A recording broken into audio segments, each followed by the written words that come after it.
The flying saucer, a 20th century mystery, cannot be ignored.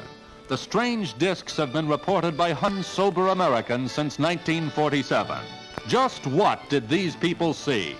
Man has dreamt of flight, of conquering gravity from ancient times to the present. In imagination, he has traveled the skies in fantastic machines. 50 years ago, this flying saucer was an illustration for H.G. Wells' War of the Worlds. Are the flying saucers things of fantasy? Some say they're natural objects, meteors or bright stars, transformed by imagination into discs of mystery. Others say the saucers are weather balloons, common enough in the sky and easily mistaken for a disc.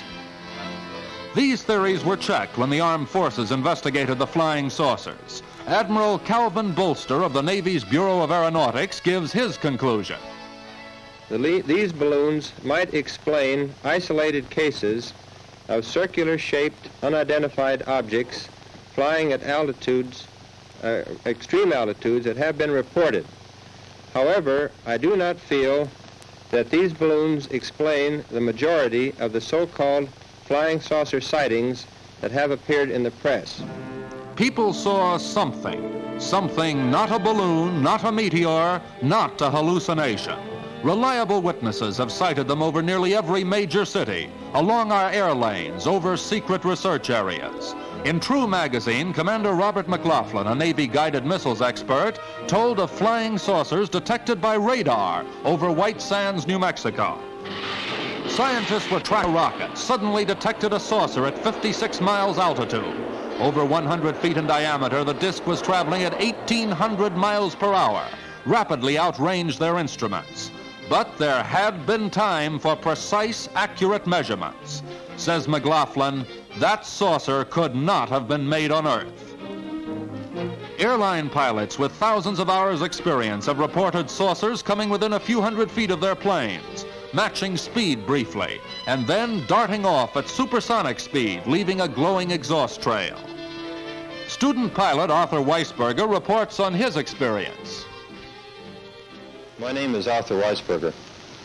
On July 21st in Tucson, Arizona, while out in my backyard, 3 shiny objects in the sky attracted my attention. I glanced up and there were 3 flying saucers in a V. Approximately a half a mile away from me at an altitude of 350 feet.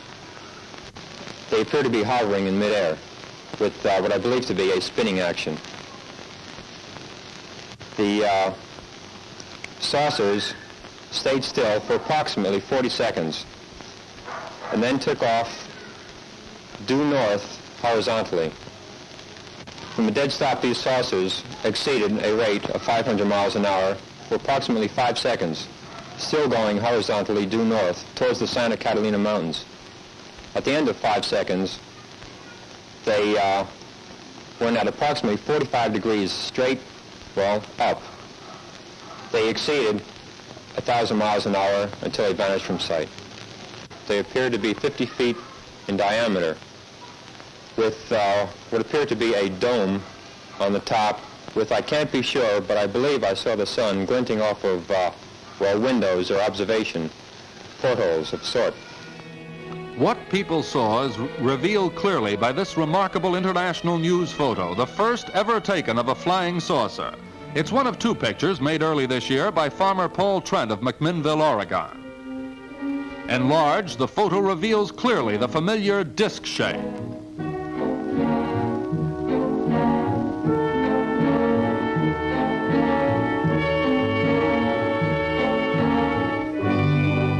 Trent was able to snap only 2 photos of the saucer. He estimates the size at about 20 or 30 feet. Says that from a near hovering position when first seen, it accelerated rapidly and vanished from sight in no time at all. Note the control tower in the center, referred to by Weisberger.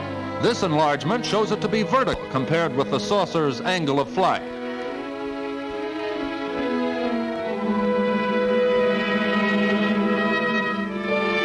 Sid Mortner, executive editor of International News Photos, comments on these unusual pictures. Our agency refused to release photographs of the purported flying saucer to the newspapers of the country until we could inspect the original negatives.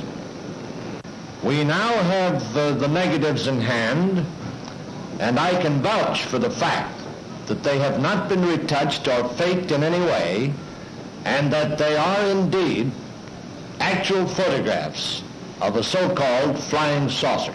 Latest evidence in the saucer mystery are these exclusive motion picture films from Louisville, Kentucky, the first scenes ever made of a flying saucer.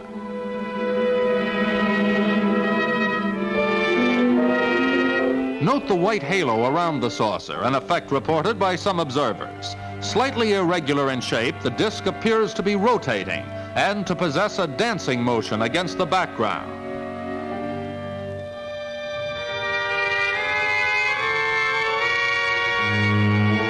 A staff cameraman of TV station WHAS was on routine assignment when he heard a loud whooshing sound overhead. Looking up, he saw the saucer hovering in the sky.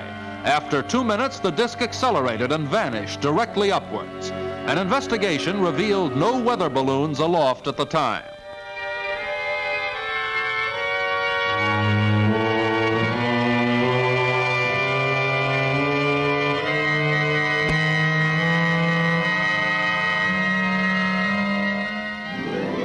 Are the saucers a U.S. secret weapon? This is officially denied. Here, Admiral Bolster speaks for the Navy. In my position in the Research and Development Organization of the Bureau of Aeronautics and of the Navy Department, I am thoroughly familiar with both our aircraft and our guided missiles programs and can state without reservation that the Navy has no saucer-shaped aircraft or missile in any of these programs. Many authoritative sources, including U.S. News and World Report, have declared otherwise. These sources say the discs are jet craft developed from an experimental Navy fighter of 1945. But only one model of this plane ever flew, says the Navy. Some experts point out that only 30 years ago, rocket development was in this crude state.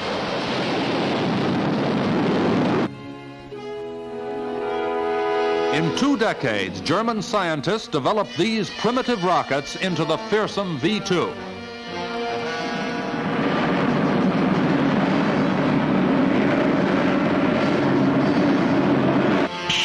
No major improvement on the V-2 has been made public since the war, despite intensive research by U.S. engineers in cooperation with German rocket specialists.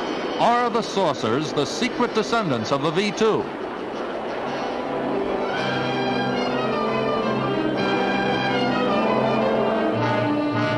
The author of this book, Annapolis-trained ex-Marine Major Donald Kehoe, says the saucers are not from this earth, that they far outperform any craft that man can build today. After a 1 year's investigation, I believe that the flying saucers seen by veteran airline and Air Force pilots are objects from another planet. The Air Force itself has officially admitted that flying saucers exist.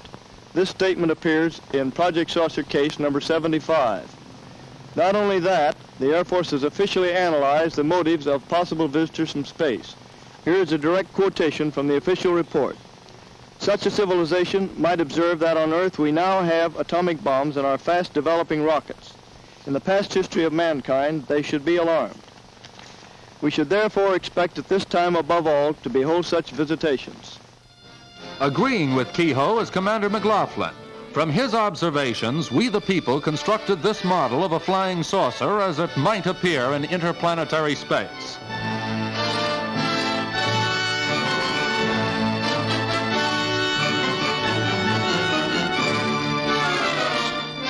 Our eyes from another world looking at this scene, a saucer's eye view of our planet, filmed at a height of 57 miles.